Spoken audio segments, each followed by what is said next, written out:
রাধে রাধে, হরে কৃষ্ণ বন্ধুরা, সবাইকে শুভ মকর সংক্রান্তির অনেক অনেক শুভেচ্ছা ও অভিনন্দন।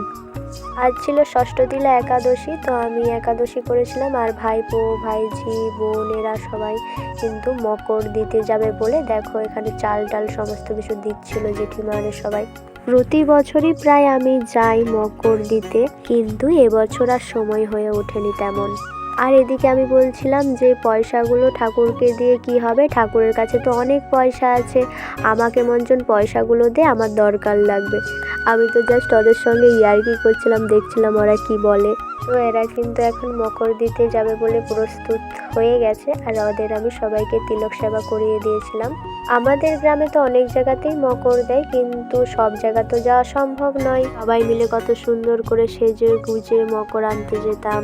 আচ্ছা, তোমাদের কাদের কাদের মকর খেতে ভালো লাগে অবশ্যই কিন্তু কমেন্ট করে জানাবে। আমারও কিন্তু খুব ভালো লাগে, কিন্তু আমি আজকে মকর খেতে পারবো না, কালকে খাবো ফ্রিজে রেখে।